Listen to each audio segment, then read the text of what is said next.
Hola, ¿qué tal? Estamos a punto les doy la bienvenida, estamos a punto de iniciar nuestra sesión del día de hoy. Hoy vamos a concluir la parte que tiene que ver con Aristóteles, ¿no? Estamos en la asignatura de Teoría del Estado y, bueno, habíamos estado comentando en clases pasadas, pues, esta conceptualización de lo que es las diferentes formas de gobierno a partir de los autores griegos. Y hablábamos de Aristóteles, primeramente hablábamos de Platón, en segundo lugar hablábamos de Aristóteles, y bueno, ¿no? Íbamos viendo cómo cada uno de ellos presenta diversos argumentos con relación a los estados ideales, ¿no? Entonces, decíamos ¿cómo se llama? En sesiones pasadas, pues bueno, ¿no? La parte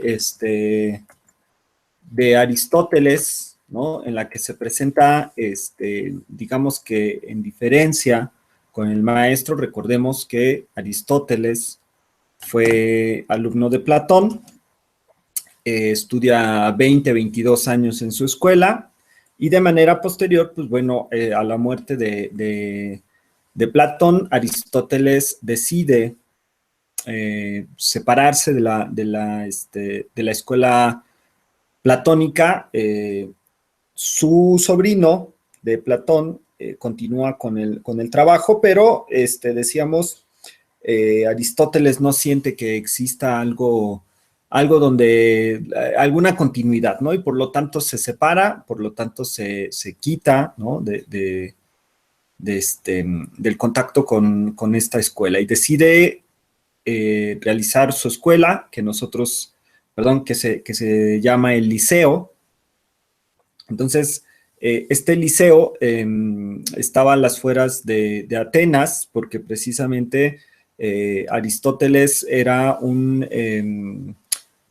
considerado como un extranjero entre los griegos debido a su origen macedonio, en el que, bueno, finalmente recordemos que la sociedad griega no permitía la posesión de tierras, ¿no? La propiedad de las tierras a los extranjeros.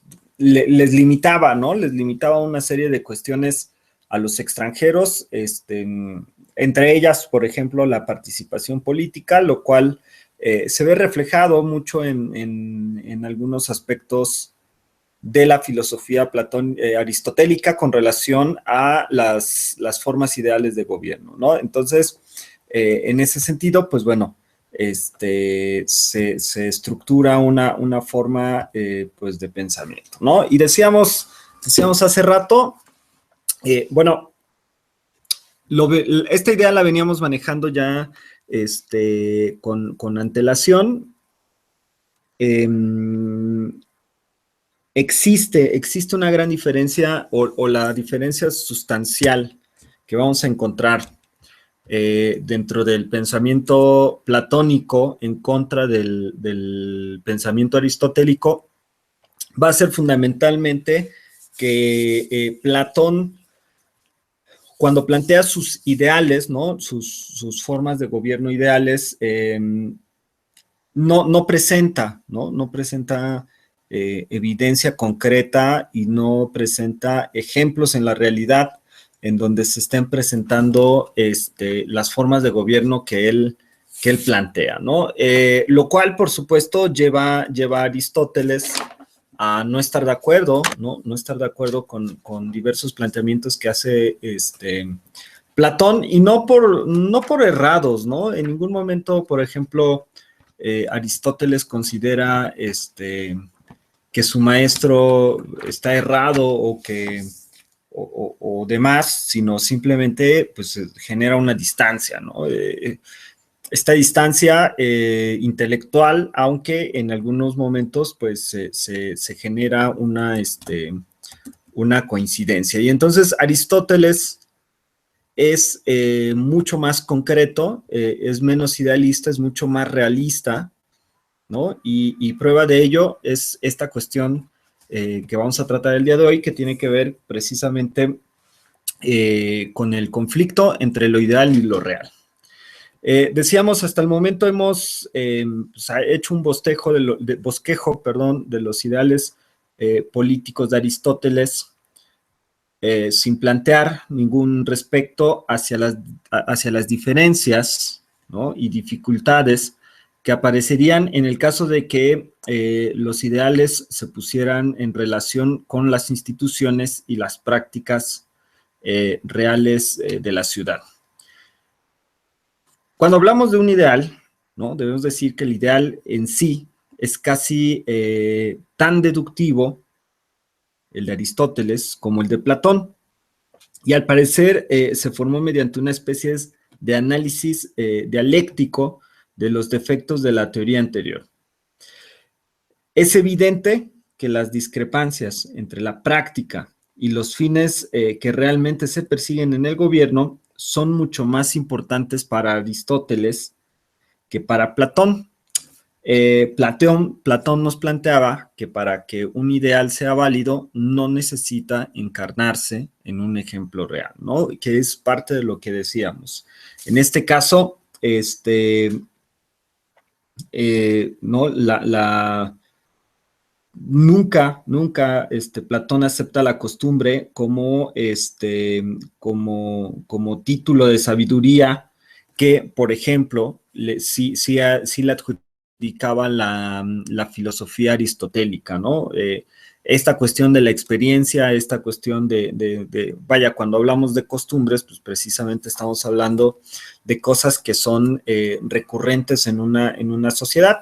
Entonces, Platón no veía en esta cuestión de la costumbre, pues una fuente de conocimiento, ¿no? De hecho, hasta cierto punto, pues se mostró renuente a tomarla en cuenta. Entonces, decíamos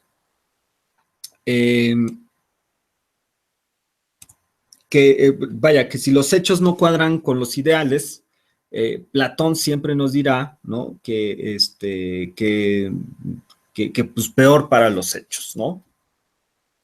Es decir, que sí debe existir, decía Platón, pues sí se deben empatar, ¿no? Porque, bueno, al final, dicho de otras palabras, pues la realidad es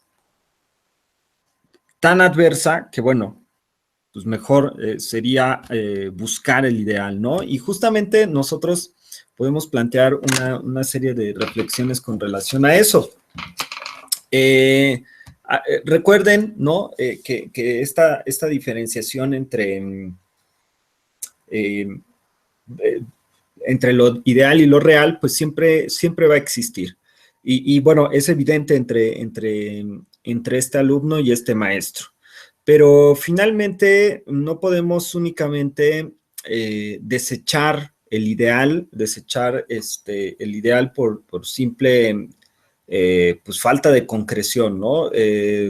Finalmente nosotros siempre identificamos un estado que anhelamos, un lugar a donde nosotros queremos ir, un estado, ¿no?, tanto material como intelectual, de cambio, ¿no? Y ese ideal nos sirve para comparar con la realidad. Y creo que eso es lo que fundamentalmente debemos aprender de este contraste, ¿no? De este contraste que se hacen entre alumno y maestro. Y yo creo que eso es lo que nosotros debemos aprender, que el ideal nos ayuda a contrastar con la realidad para hacer una evaluación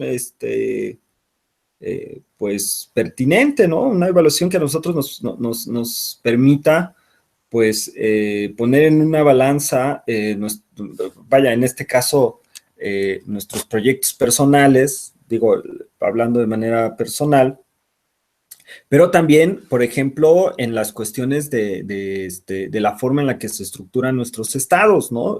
Por ejemplo, ahí habría que plantear, ¿no? O sea, digo, parafraseando un poco estas cuestiones, recordemos, por ejemplo, que en el artículo 16 de la Constitución dice, más o menos, tampoco lo voy a recitar al pie de la letra, más o menos dice que los mexicanos, o que ningún ciudadano, perdón, puede ser molestado en sus bienes, en sus papeles, en sus propiedades, en su domicilio, etcétera, etcétera. Lo cual querría decir, por poner un ejemplo, pues que estos retenes que pone la policía, pues son retenes ilegales, ¿no? Un retén en donde un policía que no es de tránsito te pide tu licencia de conducir, tu tarjetón de circulación, te pide que abras tu vehículo para hacer una revisión, pues son ilegales. Ahora, eh, pues sí tendríamos que pensar, ¿no? Que pensar en cómo impedir esto, aunque debemos estar conscientes de que al final es la única forma en la que se hace el trabajo policíaco, ¿no? Entonces ahí nos topamos con unos ideales que, bueno, pueden resultar complicados, ¿no? Les decía, pues, los policías no deberían, ¿no? Según nuestra Constitución, según ese artículo de la Constitución, pues no deberían molestarnos en nuestras posesiones, pero al final es la única forma en la que pueden hacer su trabajo, ¿no? Y en la única forma en la que pueden inhibir las conductas delictivas. Entonces, ahí, bueno, entramos en un conflicto de otra forma, ¿no? No estoy diciendo que ese acto de ilegalidad deba repetirse, simplemente estoy diciendo que no es tan fácil, ¿no? No es tan fácil plantear estados ideales, plantear situaciones ideales y pues aplicarlas, ¿no? Contrastarlas con la realidad. Y prueba de ello es este debate, ¿no? Pues no debate, ¿no? O sí, entre este alumno y este maestro, ¿no? Platón y Aristóteles. Entonces nos dice, Aristóteles siente un gran respeto por el sentido común y la sabiduría de los siglos pasados, y no puede ser tan radical como el maestro. De hecho, ¿no? Se considera él reformista, pero nunca revolucionario. El pensamiento de Aristóteles tiene que inclinarse hacia la opinión de que, aunque el ideal sea una fuerza efectiva, tiene que ser una fuerza que se encuentre dentro de la corriente real de los hechos y no en tenaz oposición contra ella. La sabiduría, el saber que está pegado, inherente a la costumbre, tiene, por así decirlo, que ser un principio guía que utilice la plasticidad ofrecida por las condiciones reales, pues para elevar estas gradualmente, dándoles una conformación mejor. Esta es la concepción de la naturaleza que acabó por llegar Aristóteles como resultado de su reflexión, tanto sobre problemas sociales como cuestiones biológicas. Y vamos a ver que el ideal político que se transmite por Platón, ¿no? Que permea, ¿no? Que permea en la filosofía, no solamente de Aristóteles, sino en muchos otros más, presumía que la ciudad y el ciudadano, perdón, sí, que la ciudad y el ciudadano son términos estrictamente correlativos, ¿no? Y que están íntimamente ligados, lo cual nos lleva a las preguntas aristotélicas, ¿no? A partir de estas cuestiones, de estos planteamientos que nos coloca, que nos avienta desde la antigua Grecia Platón, Aristóteles se empieza a preguntar, ¿qué es un Estado? ¿Quién es un ciudadano? ¿Es la virtud de un hombre bueno la misma que de un ciudadano bueno? Y bueno, en ese sentido, al momento de tratar de contestar esas preguntas, ¿no? Pues nos va a decir pues que un Estado, en primer lugar, es una asociación de hombres encaminada a conseguir la mejor vida moral posible. Y entonces nos va a decir que el tipo de vida de un grupo de hombres que viva en común depende de qué clase de hombres sean y qué fines se propongan realizar. Y recíprocamente, el fin del Estado determinará quiénes pueden ser miembros y qué clase de vida pueden vivir de manera individual. Desde este punto de vista, ¿no? Vamos a ver que una constitución es parte de un modo de vida y una forma de gobierno, y es la expresión del modo, y es una expresión de la vida, ¿no? De la forma de la vida de los ciudadanos. Un Estado, vamos a ver, únicamente lo que dura su forma de gobierno, ya que un cambio, ¿no?, en la forma de gobierno significaría un cambio en la constitución o del modo, o de los modos de vida latentes que los ciudadanos están tratando de llevar a la práctica.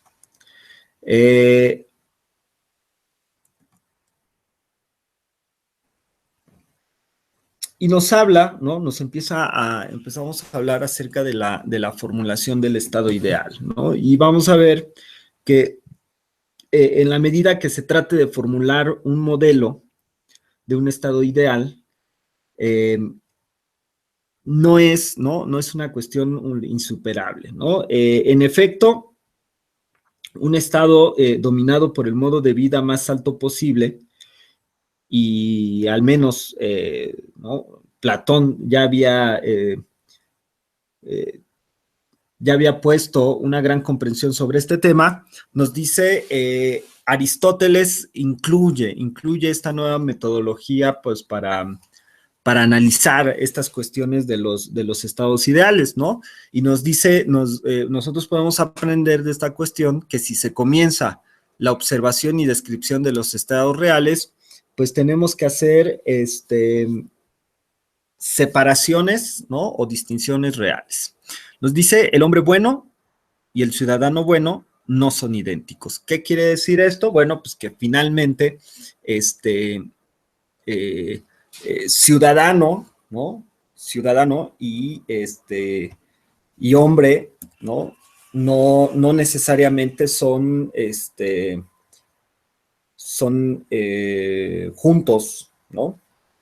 Un buen hombre no necesariamente puede ser un buen ciudadano, y un buen ciudadano no necesariamente puede ser un hombre. Les había yo dejado en otra ocasión una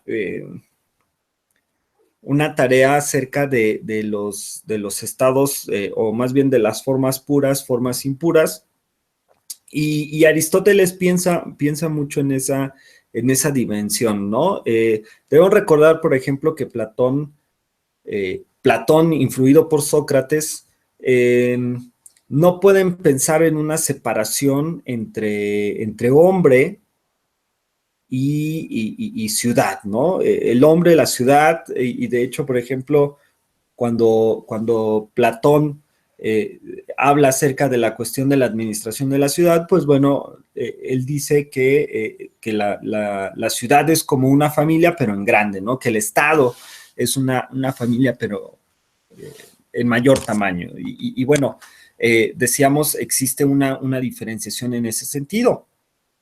Vamos a ver que Aristóteles nos plantea, pues, la posibilidad de que no sea así, es decir, que hombre y que ciudadano sean conceptos separados, y que además, vaya, ¿no? Se pueda estar en uno o se pueda estar en el otro.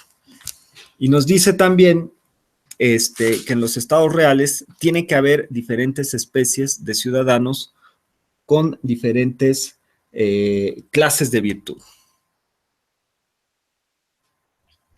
Y nos dice, ¿quién es el ciudadano? Bueno, pues nos dice, el ciudadano es aquel hombre que puede tomar parte en la asamblea y que actúa como jurado. Obviamente esta definición de hombre la saca de la práctica ateniense.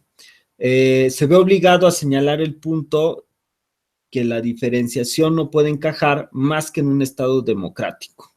Y cuando concluye que la identidad del Estado no cambia del Estado cambia con su forma de gobierno, tiene que añadir la advertencia de que no por ello está justificado que el nuevo Estado, que al momento, perdón, de crear un nuevo Estado, deje de pagar sus deudas o hacer honor a sus obligaciones contraídas por el Estado anterior. Pues en la práctica, ¿no? Hay que hacer, decíamos, distinciones. Una constitución no solo es un modo de vida de ciudadanos, sino también una organización de magistrados para llevar adelante los negocios públicos y, en consecuencia, no es posible identificar de golpe sus aspectos políticos con su finalidad ética. El mero hecho de observar estas complejidades es percibir la dificultad de construir un estado ideal que sirva de pauta para todos los estados. Vamos a ver, ¿no? Y decíamos que en esta dinámica Aristóteles nos distingue las tres formas de gobierno, ¿no? Nos habla de las tres formas puras, ¿no? La monarquía, la aristocracia y la democracia moderada. Y de manera posterior nos dice Aristóteles, pues existe, ¿no? Existe una serie de deformaciones con relación a estas formas de gobierno. Y además, ¿no? Vamos a ver cómo cuando nos habla de la virtud, ¿no? Nos inserta de cierta forma una tridimensionalidad de lo que es la virtud. Es decir, no solamente habla de dos extremos, ¿no? De una dualidad, bien y mal, sino que, por ejemplo, Aristóteles está bastante influido en estas relaciones que tienen que ver con la geometría, ¿no? Y Aristóteles nos plantea un concepto bastante interesante que se denomina, pues, el justo medio, ¿no? Entonces, vamos a ver que este planteamiento de Aristóteles con relación a, decíamos, al ciudadano, pues tiene unas implicaciones mucho más profundas. Cuando habla de estas tres formas puras de gobierno y las tres formas impuras, pues nos dice que, vaya, este análisis nos lleva a ver cómo pues va a existir una correlación de la clasificación formal, ¿no? De lo que se está pensando, y que empieza a plantear una serie de problemas del poder, ¿no? De los títulos del poder que se vamos a encontrar en el Estado, y que, y que los va a resolver de distintas formas, ¿no? Por supuesto, no siempre estamos hablando de un estado ideal, pero en diversas ocasiones Aristóteles, ¿no? Nos plantea, por ejemplo, que el Estado debe realizar la justicia en la mayor medida posible, y también que la justicia significa de alguna forma la igualdad. Pero nos pregunta, ¿no? ¿Significa la igualdad que el todo mundo debe contar como uno y nadie como más de uno, como se supone en la democracia, ¿no? ¿O significa que un hombre que es poseedor de grandes propiedades y situado en una buena posición social, ¿no? Y dotado de una buena educación, debe contar como más de uno, como cree el oligarca? Y entonces, ¿no? Ahí va a entrar en una serie de conflictos Aristóteles, ¿no? En una serie de puntos de debate, ¿no? Porque va a empezar a preguntarnos, bueno,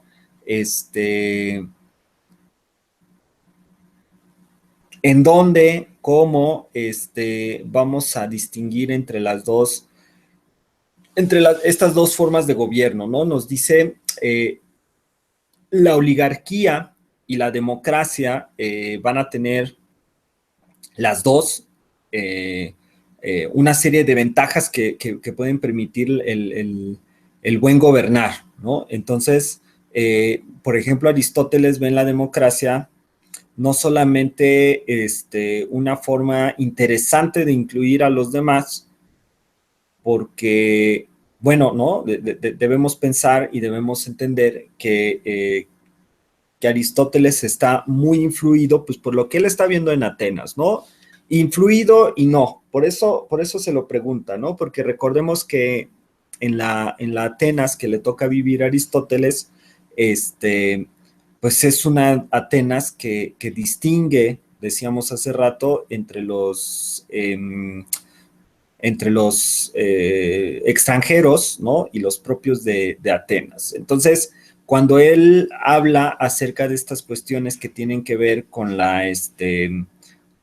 con la ciudadanía, pues claramente está haciendo una reflexión sobre qué es lo más óptimo con relación a las estructuraciones de la ciudadanía, ¿no?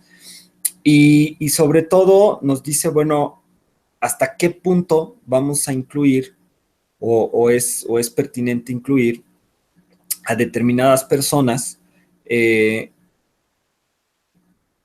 y hasta qué punto, ¿no? Porque tampoco en esta dinámica de las formas puras y de las formas impuras, ¿no? Dice Aristóteles, no podemos plantear únicamente que la democracia como tal es la mejor forma de gobierno, ¿no? Porque recordemos que si bien le toca, ¿no? Le toca vivir esta diferenciación que existe o la pelea, la parte última de la pelea entre Atenas y Esparta, pues lo que él va a ver es que Atenas es una democracia y Esparta es una oligarquía, ¿no? Y él puede ver claramente que cada una tiene sus virtudes, ¿no? Dentro de la democracia vamos a ver que la base del Estado es mucho más amplia, la paz social, digámoslo así, se puede mantener por tiempos más prolongados por esta cuestión de la inclusión con las personas. Eh, y claro, ¿no? La ventaja o desventaja que él ve es pues que cada hombre es un voto. Aunque no quita el dedo del renglón en señalar que existen ventajas en el gobierno oligárquico pues, que pueden permitir, ¿no? La mejor toma de decisiones. Y de manera final, pues cuando Aristóteles empieza a plantear pues las distintas, ¿no? Lo último, ¿no? Digamos que de la, de la filosofía política, pues él nos inserta también la idea de que debe existir una distinción entre lo que él va a considerar la política de la ética. Pero no debemos pensar, ¿no? No debemos pensar que en la ética como nosotros la entendemos hoy, simplemente, por ejemplo, él planteaba esta cuestión de la ética como un actuar dentro, ¿no? Dentro de lo moral, ¿no? Él planteaba un concepto de moral que era bastante interesante y que tiene que ver con una cuestión de moral pública, ¿no? Hasta dónde estamos comprometidos y hasta dónde estamos envueltos en esta dinámica que a nosotros nos va a permitir, de cierta forma, pues plantear una serie de actuaciones, ¿no? Entonces, Aristóteles nos dice, pues, que nos debemos ceñir finalmente a la ley, ¿no? Una de las cosas que no podemos dejar de decir de este autor griego, es que para él un gobierno o el gobierno ideal es en donde nosotros, como ciudadanos, nos sometemos de manera, pues de manera libre, ¿no? Con una libre voluntad a los designios de la ley, ¿no? Es decir, nos debemos someter. Sí, ¿no? Al final Aristóteles dice que si no nos sometemos a la ley, pues podemos, cualquier forma de gobierno que planteemos, no va a ser posible, ¿no? Entonces, Aristóteles, a diferencia de Platón, pues dice, y esa forma de gobierno, ¿no? O en tanto exista ese sometimiento a la ley, los humanos o los que habitan ese estado, pues van a poder tener vidas mejores, ¿no? No pasa, ¿no? No pasa por automático en tener una buena estructura de gobierno, sino el ciudadano es muy importante. Es decir, este sometimiento, si no reconocemos en la ley una facultad superior, pues jamás, ¿no? Dice Aristóteles, jamás van a poder, pues tener un buen gobierno, ¿no? Que por ejemplo, tomando, ¿no? Y pensando ejemplos de la realidad, haciendo eco de lo que hacía Aristóteles, pues nosotros vamos a ver, por poner un ejemplo, que la Europa más septentrional, más norteña, es la que, ¿no? Finlandia, Noruega, Islandia, es la que ha logrado niveles de vida mucho más altos. Pero ¿en base en qué? ¿No? ¿En base en qué? Pues estas zonas de Europa son las zonas más blancas, ¿no? Es decir, racialmente son las zonas más blancas y que, bueno, de manera final, pues podrían, ¿no? Podría, pues tener, ¿no? Tener esta posibilidad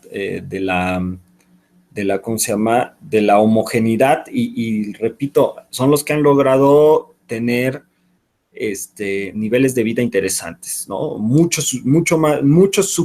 muy superiores a los del resto de Europa. Entonces, con esto no estoy haciendo una apología al racismo, ¿no? No estoy haciendo una apología al racismo, pero, o una exaltación a la separación racial, pero es interesante plantear esa problemática, ¿no?